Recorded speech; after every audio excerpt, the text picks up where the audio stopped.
yaada bareedaa baay'ee akka gaariitti naa deebiftanii mee odumas keessaa hin bahin yeroo dhiyoo kana keessa akkuma dhagaa turre miidiyaa irratti waraanni mootummaa Oromoo Wallaggaa irratti haleellaa raawwatee guyyaa tokkotti lubbuu lammiilee nagayaa baay'ee galaafate. Qondaalonni mootummaa paartii Biltsiginnaa toora feesbuukii isaaniitiin lolli sun ajjeechaan suni ajjeechaa sirrii akka ta'e warroota dhaadatan Finfinnee jedhan garuu reeffa yoo arginu ummata nagayaati. Mootummaan waan kanniin irraa akka lammiilee nagayaa ajjeesaa bu'aa siyaasaatiif jecha qaama biratti irkifatee bira darbu akkasumas nama nagayaa mana isaa jiru mana isaa yookaan mana barnootaatti ijoollee butuun dhossuuni dhaabbilee siyaasaattu dhaaba akkanaattu akkana godha jedhaa ummataaf ummata walitti buusuuf naannoo walitti buusuu kana hoo akkamiin ilaaltani silaa mootummaan waan akkanaa irraa maal godhuu qaba of eeguu qaba moo akkanuma itti fufuu qaba yoo itti fufe maaltu eeggata waan jedhume. Kuni mootummaan kun gaafa qabsoo qeerrootii fi qarree Oromootiin yookiin walumaa galatti qabsoo uummata Oromootiin aangoo fudhatu mootummaan Dr. Abiy Ahmed rakkoo siyaasaa ammaan boodatti rakkoo siyaasaatiif jecha waliin ajjeefnu waraana walirratti hin labsinu rakkoo siyaasaa hundumaa karaa nagayaatiin furraa jedhee ummata biyyaatittillee ummata addunyaatittillee labsee jechuudha. Kana labsee tarkaanfii tokko tokko fudhachuun isaa fakkeenyaaf rakkoo Eertiraa fi Itoophiyaa gidduu jiru karaa nagaatiin furu tarkaanfiin fudhatame sun rakkoo biyya keessallee rakkoo ammaan dura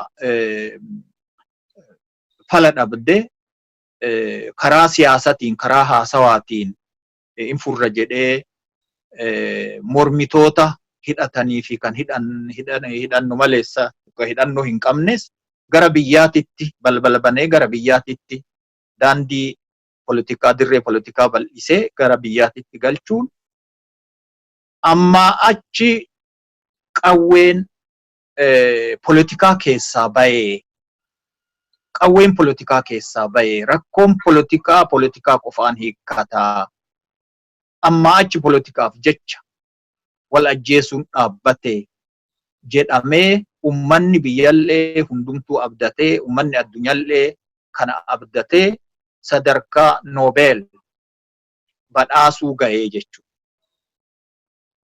Yeroo ji'a jahaatiin booda akkuma aadaa politikaa Itoophiyaa sobanii aangoo irratti bayanii abbaa irrummaa isaanii itti agarsiisan kana aadaa isaanii jechuudha.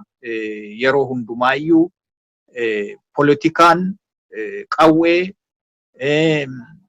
kanaafuyyuu rakkoo politikaa murni tokko qawwee hidhatee murna biraa uf jalaa kaasee yookiin uf jalaa dhabamsiisee aangoo kora akkuma san waadaa kaleessa seenanii fi hojii kaleessa seenan san dachaasaa duubatti deebi'aa waadaa san ganuu isaatti mul'ata mootummaan kuni qabatamaan waadaa ummata Oromootiif ummata Itoophiyaatii fi ummata addunyaatiif seene amaanaa itti kenname san ummata Oromoo qofaa miti amaanaa ka itti kenne ummata Itoophiyaa qofaa miti ka amaanaa itti kenne ummata addunyaallee inuu badhaase amaanaa san jabeessii jechuudha badhaasni kun gama biraatiin.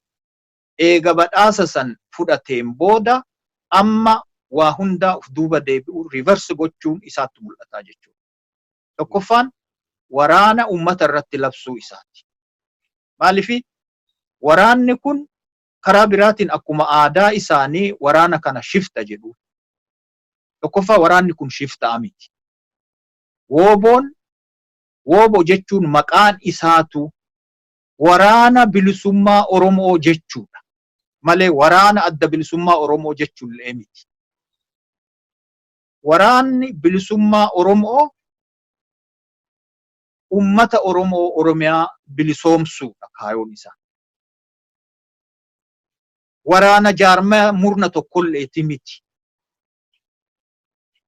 Hundeeffamuma isaa irraa akkuma maqaan isaa ibsu kaayoo politikaa tokko galmaan ga'uuf ijaarame. Kanaafuyyuu shiftaan kaayoo politikaa hin qabu. Waraanni bilisummaa Oromoo kaayoo politikaa qaba. Ummata Oromoo biyya Oromiyaa bilisoomsuudha. Karaa biraatiin waraanni kun lakki warri nu waraana bosona keessaa hin qabnu jedhanis qajeela natti hin fakkaatu. Maaliif waraanni duruyyuu ka jaarmayaati miti. Ka ummata Oromooti. Konstitushiniin adda bilisummaa Oromoo illee kanuma jedha. Wooboon jaarmaya waraana maqamti isaatu waraana bilisummaa Oromooti malee waraana bilisummaa adda bilisummaa Oromoo jechuu miti. Karaa murna jaarmayota abaa'otilleen ijjannoon fudhatame lakki waraanni kun kenna qofaadha, kiyya qofaadha. Yoo ajaja kiyya fudhachuu dide shiftoome ilaalchi jedhus yoo ka jiraatu taate ilaalchi kunis dogoggora akka ta'e. Waraanni kun garuu gaafii politikaa qulqulluu qajeelaa xaliila ta'e tokko gaafata. Hayyee hin galla, qawwee hin hirkifna. Bakka humniti sadaffaa jirutti hin baabsiin jaarsi kontomaa jirutti haa haasofnuu jedhe. Mootummaan kun garuu waraana filate. Gaafii gaafatame dhiisee humnaan dhabamsiisu shifta jedhee itti duulu shiftaa balleessa jedhee ummata lafarraa fixu filate. Kun isan baasu. Kun waan dadhabame haga ammaatittu mootummoonni dhufaa darbaan shifta jedhanii ummata Oromoo irratti duulaa turan. Shifta jedhanii ummata fixaa turan. Hin kufan immoo dhumarratti ima kufan. Shiftaa sanillee balleessuu hin danda'an. Mee kanarratti waan tokko jechuu barbaada. Yoo na hayyamte. Jedhaa. Dur biyya Giriik keessatti bofni tokko Hydra ka jedhamu bofni jedhamu tokko nama summa'eessee nama nyaatee nama fixe summiin hafuura namatti yoo baafate nama hedduutu dhufu. Hydraan kun nu fixe maal goonaa jedhanii mari'atan. Mari'atanii jaarsa wayiitu jira. Jaarsa amma duraan akka abba golee jedhan naannoo kennatti abba golee nama qaruute abba golee jedhaniin jaarsa akka abba goleettu wanni gootani Hydraa kana yookiin bofa summa'aa kana bakka cira billawaan ciraa kitifaa ciraa achi boodaan hin badaa jedhe. Akkuma abba goleen jedhe yookiin immoo jaarsi qaruuteen biyya Giriikii sun yookiin abba golee illee ta'uu danda'a yookiin nama biraallee ta'uu danda'a. Anka beekuun jedha. Ciran. Ka ciran sun ka kukkutan sun bakkuma jiru lubbuu godhatee inni tokkicha ture kumaa fi kitalatti jijjiirame. Loltuun bilisummaa akkasi. Riphee lolaan akkasi. Hin badu. Riphee lolaan haga kaayoon haga gaafiin ummata Oromoo hin deebi'initti guututti hin deebi'initti woboo balleessinaa riphee lolaa balleessinaa shiftaa maali jechuun hin hojjetu. Mootummaan kun wanni amma inni godhuu qabu tokko qofatu jira. Gaafii isaan gaafata san guutee argamutu isarra jiraata.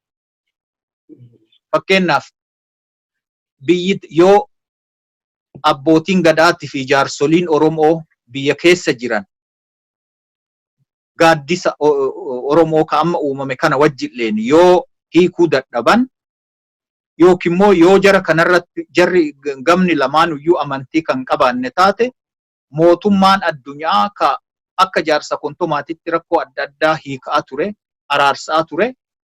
Mootummaan Norway fi mootummaan biyya Switzerland waan kana furuu dandaya ilaalcha jedhu qaban. Irra caalaa mootummaan Norway akka jaarsa kontomaatitti bakka mootummaan Norway shanachi mootummaan Norway jirutti delegationiin isaa jirutti delegationiin araar qaboo jirutti mootummaan Abiy Ahmedii fi Woboon wal cinaa taa'anii haasaanii rakkoo isaanii karaa nagayaati furachuu qaban. Filmaanni ammatti jiru kana jedhee yaadaan.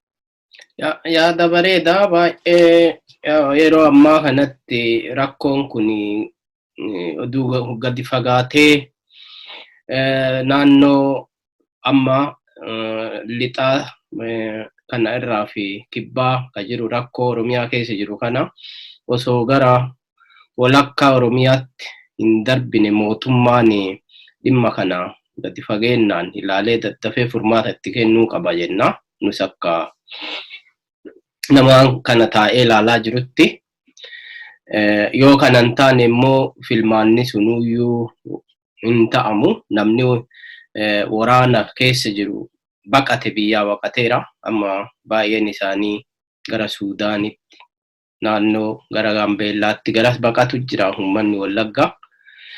Achii deebee filatuu hin danda'u. Mootummaa kana achumatti isaan akkuma baratan korojoo ofii itti guuratu jechuun kunillee booda rakkoo biraa fidee dhufa. Kanaaf mootummaan ammumarraa itti yaadee waan kana hidda isaa gogsuu qaba. Akkuma isin jettanii karaa nagayaatiin karaan itti furamu barbaadamutu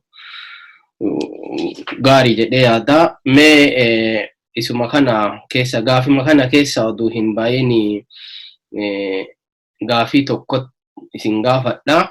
Mootummaa fi paartileen morkattoota filmaata duratti qophii akkamii godhuu qaban, keessattuu mootummaan amma biyya bulchaa jiranii yoo fudhannee jenne gama adda addaatiin angossi dandeettis humnas gama miidiyaanis haa ta'u gama paartileen tokko tokko yeroo duulana filadhaa geggeessanii wantoonni isaan barbaachisan infiraastructureota guutuu namoota waltajjimaa itti wal morman sanuu qopheessuu irraa kaasee nageenyumaayyuu naannootti buusuuf namni tokko duulana filadhaa geggeessuuf paartiin tokko duulana filadhaa tokko naannoo tokko deemee geggeessuu fi nageenyi jiraachuu qaba.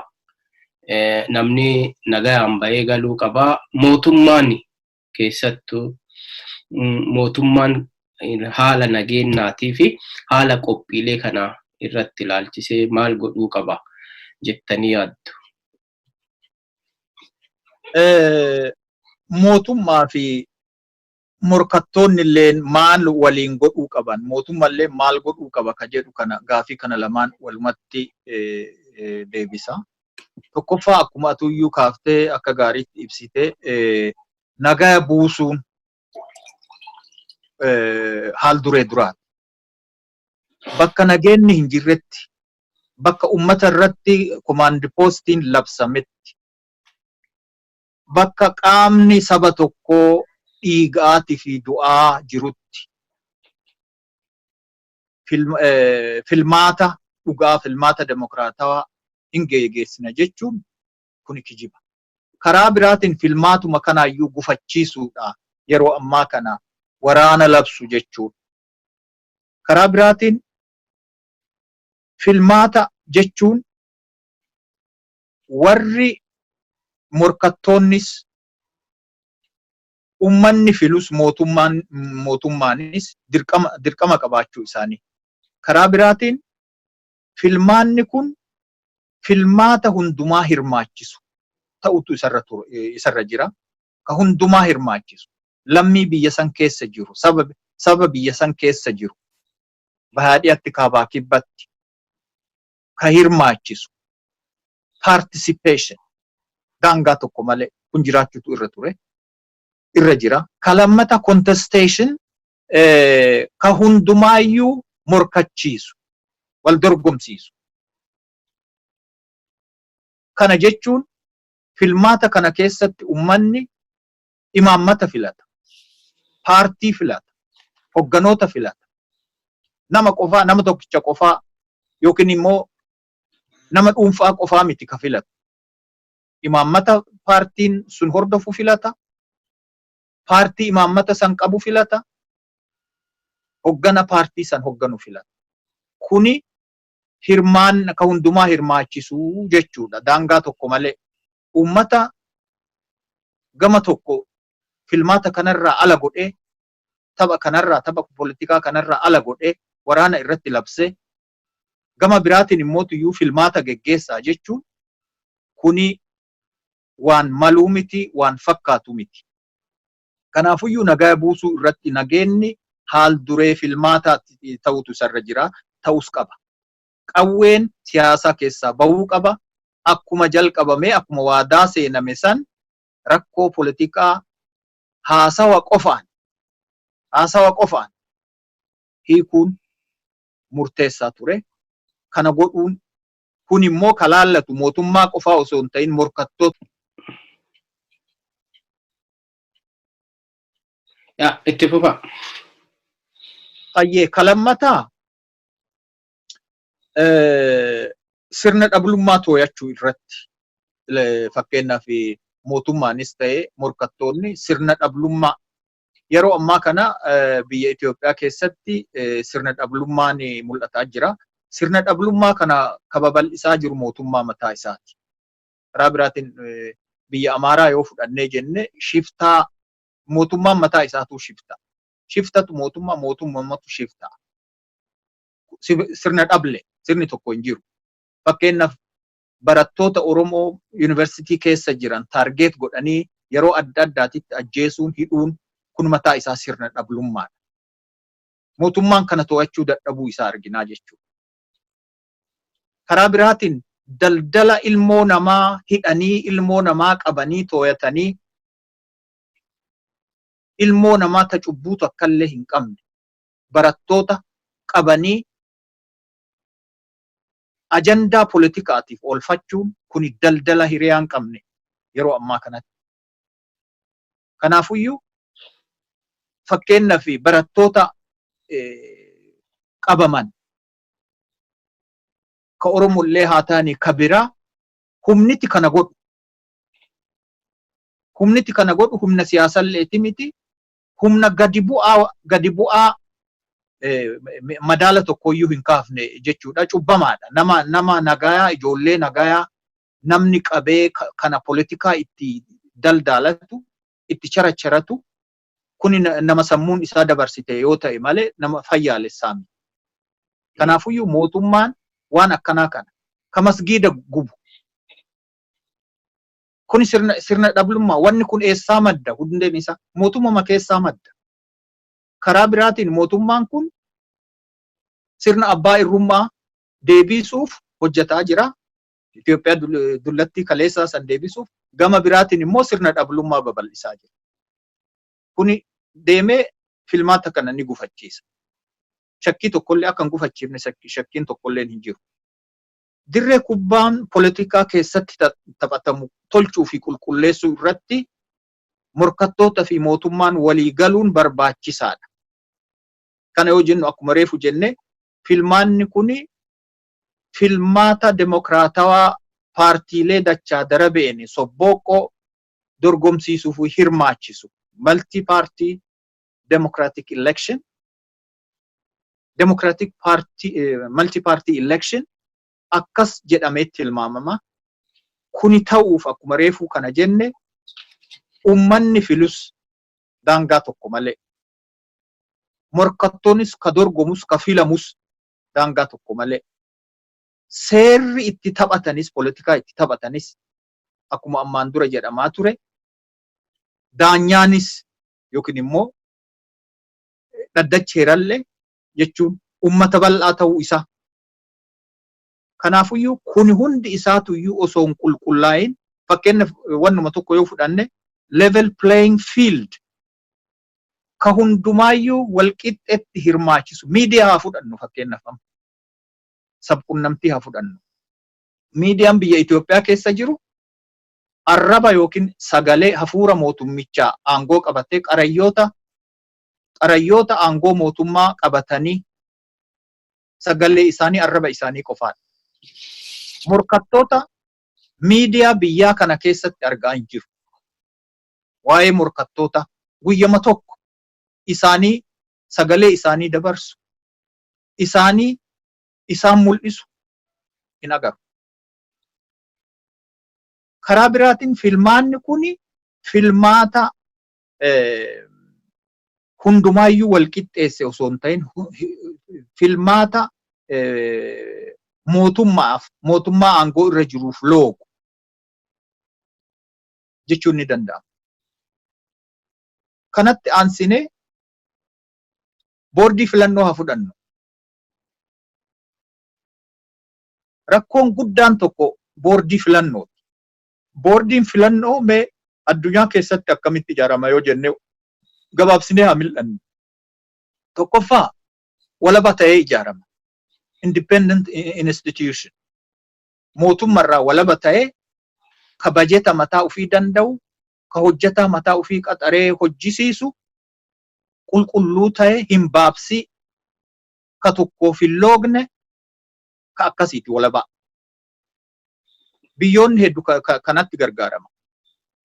Ka lammataa ka qaama mootummaati.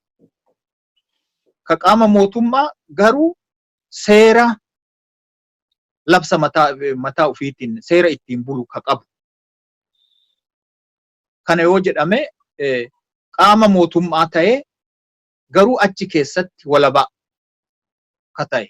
Ka sadaffaa ka gama tokkoon walabaa, ka gama tokkoon mootummaa. Gama tokkoon mootummatu tooyata, gama biraatiin immoo walabaa ofii uf tooyata. Kun ka mootummaati. Ka mootummaa kana yoo laallee jenne amma ka mircaa boordii amma jedhamu kana nabe jedhamu kana jaarmaa isaa yoo fudhanne mootummaa wayyaaneetu TPLFitu korojoo ittiin hatu'uu fi olaantummaa ittiin argachuuf ijaarate. Mallas Zeenaawitu ijaarate. Heera isaa yoo laalle muummichi ministeeraa warra achi keessatti hojjetan namoota 9 qaadhimee mana marii bakka bu'ootaaf dhiyeessa. Ammallee sanu namni jara kana qaadhimee achi keessatti ramades muummichuma ministeeraati jechuudha. Ka too'atullee mootummichumaa jechuudha. Qaama mootummaatii jechuudha. Labsi inni irratti ijaarame, seerri inni irratti ijaarame sun hin kabajamu. Yoo heera san laalan walabaadha. Qaama walabaa tokko. Garuu meeshaa mootummaa aangoo irra jiru fuulduraafis korojoon itti hatamuu danda'u ta'uu isaa ammarraayyuu wanni tokko hin mul'atu. Paartiilee Oromoo galmeessuuf yeroo dheeraa waggaa tokko olii yoo fudhatu paartii Biltsiginnaa galmeessuuf odoo inni dhalatiin odoo inni gadi hin bu'in garaa keessatti galmeessanii jechuudha. Kuni mataa isaa loogii agarsiisa. Loogii guddaa tokko agarsiisa. Kanaafuyyuu mootummaa fi morkattoonni silaa ta'uun irra ture. Isa kanaaf fooyyessutu isaan irra ture. Waliin irratti mari'atanii mootummichaa fi morkattoonni gatta'anii irratti mari'atanii ka jiru kana raggaasisanii yookiin immoo waan keessaa fooyyessanii waliin raggaasisanii hojiitti seenuutu barbaachisaa ture. Kana godhaniif hin goone ani hin beeku. Garuu waan amma argaa jirrurraa loogiin ammumarraa mul'achaa jiruun isaa karaa biraatiin qaawwi korojoon itti hatamullee ammarraa jalqabee mul'achaa jiraachuun banamaa jiraachuun ni agarraa jechuudha. Yaada bareedaa. Anis wanti irra dabaluu guddaan illee yoo hin jiraanne akka dhaamsaatti akka nama tokkotti akka nama lammii biyya sanii tokkotti wanti silaa mootummaa dhaamuu barbaadu yoo jiraate keessattuu nageenyaan wal qabatee biyya sanitti haala filannootiin yeroo na filadhaa kana raayyaan ittisa biyyaas yookaan poolisoonni naannoo hundaayyuu looguun qabani akka mootummaa jala jiranii qofa of godhanii qaama morkattoota miidhuu irraa of eeguu barbaachisaa isa duubaan rakkoon dhufu baay'ee waan ta'uu danda'uuf akkasumas gama miidiyaatiin illee oduu danda'amee miidiyaan biyyaallee kan OBS ta'uu OBN jennaani OBN akkasumas EBSnis kan biyyaa oduu paartilee kan inni qixa kennee gaarii jedhee yaada. Kabiraa asumatti paartileen morkattootallee yeroo filannoo socho'an yeroo duulana filadhaa geggeessanii haala naamusa qabuun oduu lolan kaasin oduu rakkoolee garaagaraa hin uumin oduu paartii rakkinna paartii dadhabinna paartii sanii ibsuu oduu irra jiru paartii akka dhuunfatti arrabaan wal onna jechuun oduu ta'amuu baatee bareeda jedha. Isuma kana wal qabatee gara gaafii kiyya dhumaatti deema. Gara gaafii dhumaatitti deemuun duratti dhiifama. Mee kanumarratti yaada gabaabduu waan hin fixin illee xumuru. Okay, xumura. Hayyee akkuma atuyyuu jette gamni lachuuyyuu mootummaan sababa barbaada. Sababa barbaadeeti filmaata kana gufachiisuu yookiin dabarsuu barbaada. Kanaaf morkattoonnis isaaf sababa ta'uun qabani. Naamusni hedduu baay'ee barbaachisaadha. Akka sammuu daa'imaatitti tiksuun yookiin akka nama hanqaaquu harkatti qabatee deemu akkasitti yoo socho'anillee akkasitti keessattuu ishuu irratti fuulleffachuu malee dhimma poolisii irratti fakkeenyaaf poolisii hojiirra oolchuu barbaadan ishuu hojiirra oolchuu barbaadan ajandaa fannisanii irratti hojjetan garaagarummaa isaa karaa qaroomina qabu tokkoon sanirratti haasa'u malee provoke waan nama godhu waan mootummaan kun sababsatu tokko uumuun barbaachisaa miti. Kanallee asumaan gorsa kiyya dabarsa. Kabiraa mootummaa fi morkattoonnis wanni irratti walii galuun isaanirra jiru olaantummaa seeraati. Olaantummaa seeraa kabachiisu. Olaantummaan seeraa kunuyyuu hiikkaan isaa akka gaariitti hin hubatamne. Maaliif mootummaa fi morkattoonnis wal bira gatta'anii olaantummaan seeraa jechuun maal jechuu? Akkamitti hojiirra oola? Eenyutu hojiirra oolcha? Ka jedhu kanarratti akka gaariitti mari'atanii qophii godhutu isaanirra ture, isaanirra jiras. Olaantummaa seeraa jechuun mootummaan akka itti hubatu olaantummaa mootummaatti hubata. Amma wanni argaa jirru kana. Olaantummaan seeraa jechuun olaantummaa mootummaati. Olaantummaa mootummaa jechuun immoo diktaatarummaadha. Amma waraana labsee waraana ummata irratti labsee ummata fixuun mataa isaa olaantummaa seeraa osoo hin ta'in kun olaantummaa mootummaa abbaa irrummaa agarsiisaa jechuudha. Seera olaantummaa seeraa eenyutu hojiirra oolcha ka jedhu hundumtuu yoo garbicha seeraa taane olaantummaan seeraa kabajamaa jedha seerri addunyaa.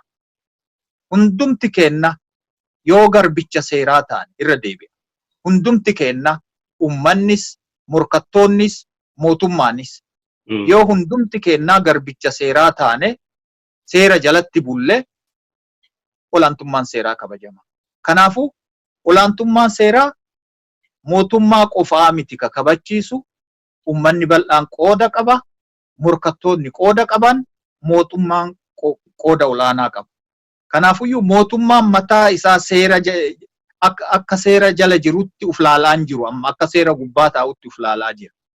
Olaantummaan seeraa akka olaantummaa mootummaatitti hiikkatamaa akka jirutti agarra. Karaa biraatiin sirna demokraasii ijaaruu irratti yoo xiqqaate filmaata kanaan duratti walii galuun negotiate gochuun barbaachisaa ture.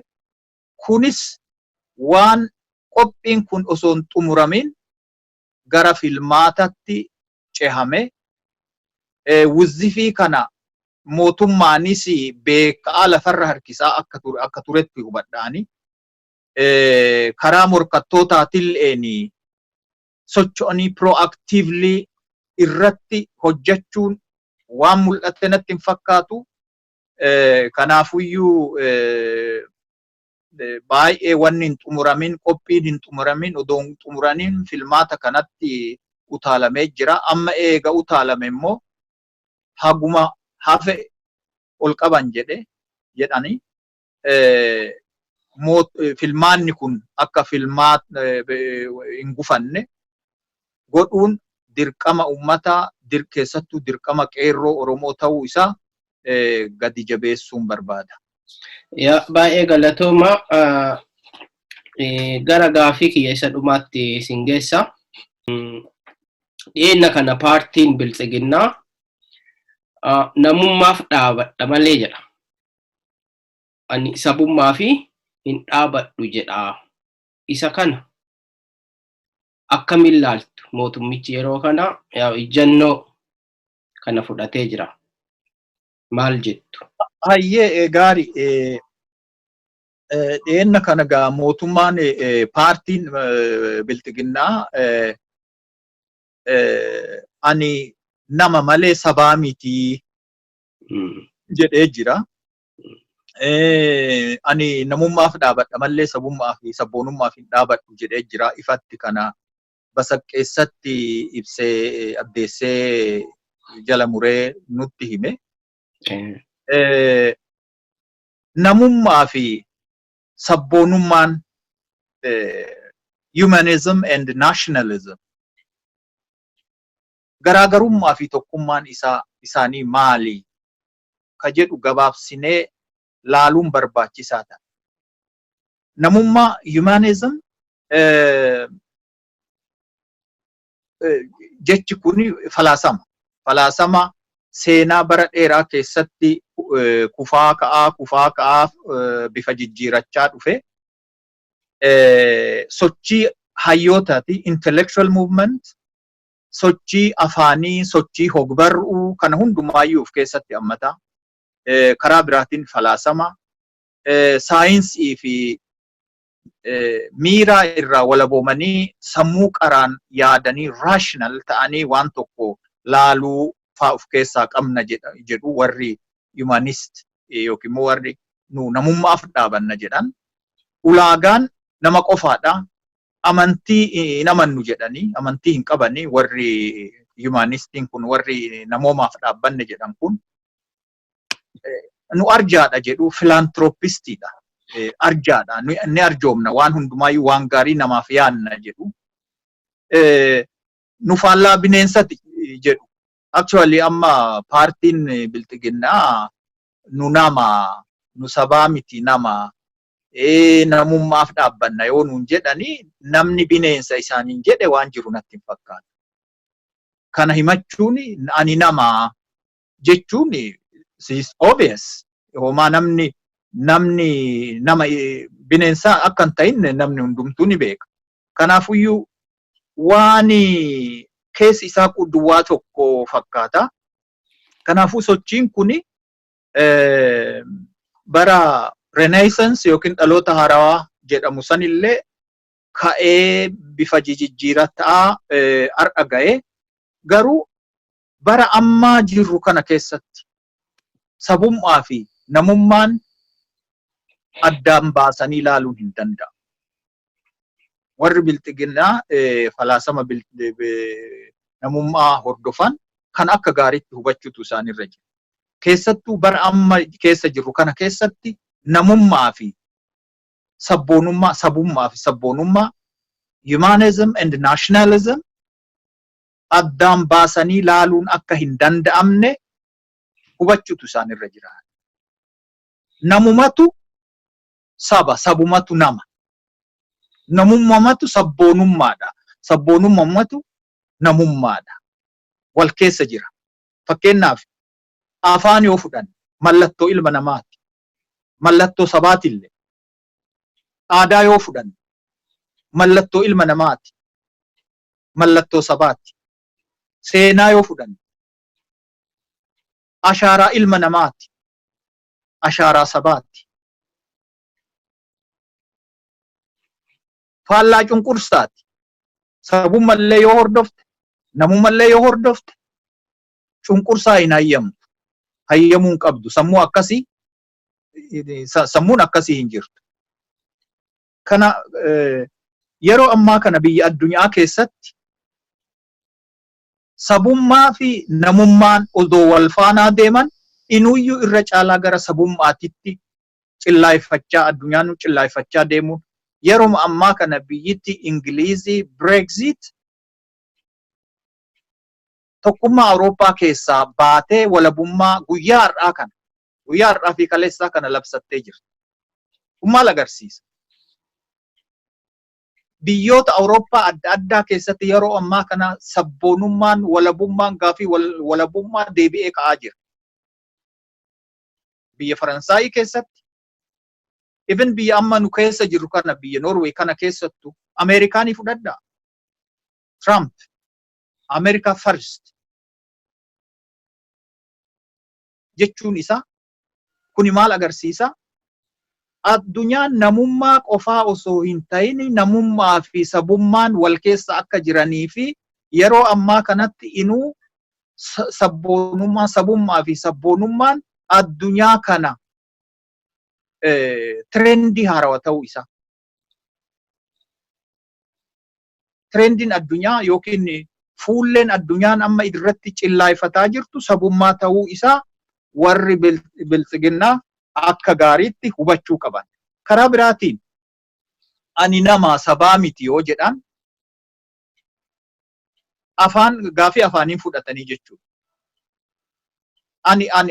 Ani nama malee sabaa miti yoo jedhan namni saban ta'in kun afaan maaliin dubbata gaafii jedhu mee haa gaafannu. Eega saban ta'in eega afaan sabaatitti kan amanne taate afaan kamii filatu? Afaan kamiin dubbatu? Afaan 5 dubbannaa jedhanii jiran. Soba kuni. This is fake. Namni afaan 5 dubbatu achi keessa hin jiru. Polyglot hin jiru. Namni afaan hedduu dubbatu warra walitti dhufe san keessa yoo nama tokko lama taate malee, nama 3 4 taate malee, namni afaan 5 dhiisii afaan lamaayyuu qajeelchee dubbatu hin jiru. Kanaafuyyuu afaan achi keessatti irratti walii galan afaan eenyuti jechuudha? Afaan Amaaraati. Kanaafuu warri nu sabaa miti nu nama ufiin jedhan kun olaantummaa afaan Amaaraa warra fiduu barbaadan yookiin olaantummaa afaan Amaaraa warra deebisuu barbaadan sababii tokko malee miti. Jarri kuni Itoophiyaa dullatti yookiin sirna naafxanyaa jechuun sirna actually namaa miti lagachuu hin qabnu. Kanaafiyyuu sirna naafxanyaa saniin walitti hidhannoo qaban wanni jennuuf kana. Ifatti amma kadhaabbataniif olaantummaa afaan Amaaraatiif jaalatanis jibbanis yeroo ammaa kanatti olaantummaa afaan Amaaraatiif dhaabbachuu isaanii agarsiisa. Aadaan cunqursaa Oromoo, aadaan harka muraa fi harma muraa aanolee fi calii calanqoo hin jiru yoo jedhan karaa biraatiin aadaa waakkachuun isaanii aadaa kaleessaa waakkachuun isaanii cunqursaan har'aa akka itti fufuu hayyamuu jechuudha. Walumaa galatti gaa ani nama malee sabaa miti warri jedhan kun hojii qabatamaan afaan ummatichaa waakkachuu, afaan ummatichaa systematically diduu, seenaa sabichaa diduu, seenaa hagarraa ummanni addunyaallee hayyoonni addunyaallee mirkaneessan diduu. Karaa biraatiin biyya haa fudhannu. Gaafii lafa Oromoo gaafiin lafaa gaafii lafeeti jedhee Oromoon lafa isaatirraa buqqa'ee ashkara ta'e. Kunis hin jiru jedhaa jiran. Dantaan nu deebifnu hin jiru. Dantaan Oromoon Finfinnee irraa argatus hin jiru jedhan ifatti jedhan kan. Lafti Oromoon ana abbaa biyyaati lafti tiyyanaa haa deebitu gaafin jedhulleen hin jiru ka Itoophiyaati jedhaa jiran. So hujii qabatamaadhaan cunqursaa sabaatiif dhaabbachuu isaanii humna cunqursituu wajjin hiriiruu isaanii ifatti waan agarsiisuuf bilxiginnaan falaasamummaa namummaa sanuu akka gaariitti waan hubatan natti hin fakkaatu irra deebi'anii uf laaluu qabu. Sabboonummaa fi namummaan maalitti wal fakkaatan maalitti garaagarummaa qaban ka jedhu kana akka gaariitti osoo irra deebi'anii laalanii gaariin isaanillee fin tola saba biyya saniitillee fin tola. Kana haganuma jedha. Yaa baay'ee ulfaadhaa akka gaariitti ibsitanii ani gama kiyyaa waan itti dabalu guddaallee yoo hin qabaanne kuni jechi ani nama malee sabaa miti jedhu kun akkuma isinuu kaaftan waa hedduu keessatti gaafilee saba Oromoo qofa osoo hin taane sabaaf sablammiin biyya Itoophiyaa sana keessa jiraatan hunda gaafataa jiranii karaa ittiin awwaalanii yookaan irra ijjatanii bira darbuu fi mala uumatan jedhee yaada. Malli kun immoo baasu mootummoonni darbanis yaalaniiranii darguunis yaalee ture. Itoophiyaatti qidame majaa bahe kafirrisee nu argine. Namni gaafa mootummaan gaafa biyya takka humnaanii irreen bulchuu fi waa mirga isaan qaban irra dibee bira darbuuf deeme kufaatii isaa dheereffatu osoo hin ta'in kufaatii isaa gabaabsatutu mul'ata. Akkuma mootummoota darban irraa TPLF illee yoo yaadannee jenne qawwee isaanii yookaan dhukaasa gara silaa samitti ol qaban dhiisanii uummata qaqqabanii uummanni dhukaasa sanii hin dheessine rasaasaan harca'ee kun isaan golaggalche jechuudha. Kunillee gaafilee uummatni Oromoo keessatti yeroo ammaa biyya Itoophiyaa keessatti uummanni Oromoo gaafilee mirga ofiin of bulchuu naannoo ofii qabeenya ofiitti fayyadamuu gaafilee afaanis gaafilee lafaas deeffatuuf gaafataa jiru kana irra dibanii bira darbuuf waan tolfame uumame natti fakkaata. Isa kana mootummaan keessa akkuma isin jettan keessa garagalee ilaaluu qaba jedhee yaada. Sagantaa guyyaa addaa yaa baay'ee dheeraa dubbanne sagantaa guyyaa addaa osoo hin xumurin dura mee wantoota haga ammaa jalqaba irraa kaafnee haga ammaatti haasofne keessaa silaa osoo hin dubbatin na hafe dubbatuu qaba jettan yoo jiraate carraa isinii kenna daqiiqaa 1-2 keessatti xumura. Galatooma yaa. Hayyee galatoomii dhumarratti ani dhaamsa gabaabduu qeerroo fi qarreelee Oromootiif qaba. Maaliif kana wanni naka kaase yeroo ammaa kanatti akkuma reefu jennee sammuun ijji Oromoo qeerroo fi qarreelee keessatti ta'uu isaa hubatee diinni amajaajin nyaapni humna kana irratti xiyyeeffatee jira. Kanaafuyyuu biyya keessatti illee irratti xiyyeeffatee jira. Addunyaa irratti illee shororkeessaa qeerroon shororkeessa jedhanii mootummaa addunyaatitti iyyata galfatanii jiranii. Sunis harkatti fashalee jira. Biyya keessatti illee qeerroon girrisaa yookiin manga jedhanii kuni girrisa ka jedhu kuni manga ka jedhu kun eessarraa dhufe masarama mootummaa keessaan gad dhufuu jalqabe. Jechi kun hundeen isaa bara Minilik irraa jalqabe. Faranjoonni biyya Itoophiyaa yeroo san waraana Minilik wajjin turan humniti keessattuu Oromoo jibbaa Oromoo qabu yookiin Oromoo gabroonfachuudhaaf yeroo sanitti socho'e Gaallaa Hordes yookiin immoo mangaa gaallaa jedhanii faranjoonni illee sanuma waraabanii barreessanii warri har'a mangaa jedhu kunillee achumarraa fudhatanii ka Girrisaa jedhes afaan Oromootti hiike malee mangaa ka jedhu san hiike.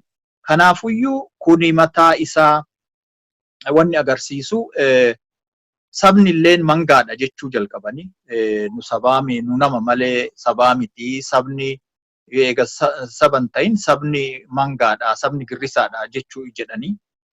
Kana maraa laaluun ani wanni jedhu qeerroon Oromoo 1000 kitiloo millenniums dhaloota jaarraa 21ffaa jedhee akkasitti 1000 kitiloo yookiin dhaloota gadaa kana waan jedheef qaba. Jaarraa 16ffaa keessa yoo xiqqaate waggaa 80 wayita gadaan biyya Oromiyaa keessatti babal'atee ka gadaa gadi dhaabe hundeen gadi dhaabe kuusaa qeerroo qondaala foollee jedhee humna gadaan uf ijaaretu dhaloota haarawatu Oromiyaa walaboomsee yookiin immoo biyya Oromiyaa walabummaa isii tiiksee jiraachisee sirna gadallee dagaagse. Kana seenaa kana beekuun barbaachisaadha.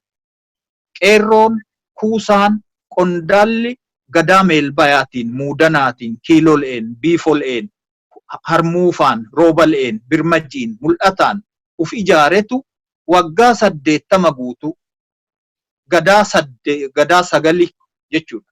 9 bakka 8 gara waggaa 80 ta'aa jechuudha. Kanaafuyyuu sirna gadaa dhaloonni ijaare dhaloota qeerroo ka har'a jennuun kana ka qarree har'a jennuun kana ka yoo sanitti kuusaa raaba qondaala fooyillee jedhamee moggaafamee gadaa jalatti ijaare lola guutoo godhe sanii jechuudha. Har'a qeerroon har'a ka waggaa jaarraa 21ffaa an jedhu kan millenniums 1000 kitiloo kan jedhuun kuni dhaloota gadaa deebisa.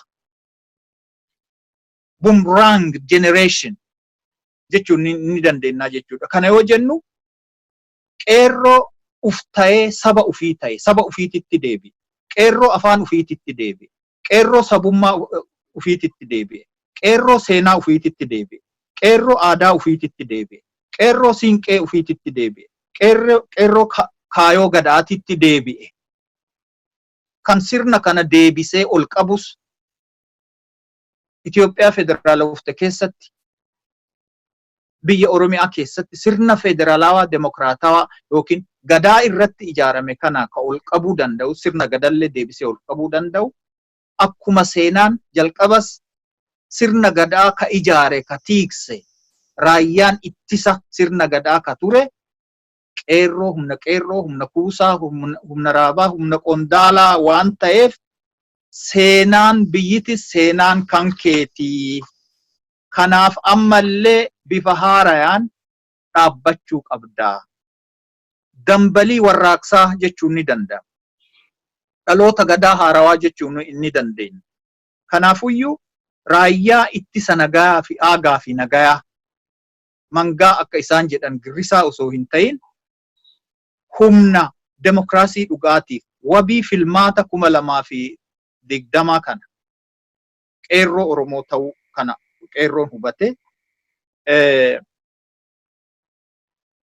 ergama seenaa ka isarra jiru bakkaan ga'uun hedduu barbaachisaadha. Nu dhaloonni darbee politikaa bara darbee keessatti wanni barsiifne confrontation dura dhaabbatanii falmachuu waan hundumaayyuu faallessu antithetical fonjolissoo deebisuu. Fakkeenyaaf Itoophiyaa fi Oromiyaa faallaa walii goonee dhaabne. Deconstruct gochuu yookiin diiguu amma barri sun raawwatee bara promotional wayyeessaa fooyyessaa ijaaraa deemuu. Kakaleessa diigame san deebisanii bifa haarawaan akka ummataaf tolutti ijaaruu. qabsoo bara darbe aadaa yookiin politikaa qabsoo hidhannooti ka dagaage kana qofaa labsaa turre. Qabsoo hidhannoo namni qabsoo hidhannoo keessatti qoodan fudhatiin qabsaawaa hin jedhamu ture. Kan qabsoo hidhannootti keessatti qooda fudhate qofaa osoo hin ta'in ka dibbee dhayaa oolus akka jagnaatitti ilaalamaa ture. Amma barri politikaa qabsoo hidhannoo raawwatee barri politikaa qabsoo hidhannoo maleessaa waan dhufeef kana keessatti qeerroon waardiyyaa tarsimoo qabsoo hidhannoo maleessaa ta'ee kanarratti biyyallee ijaaruu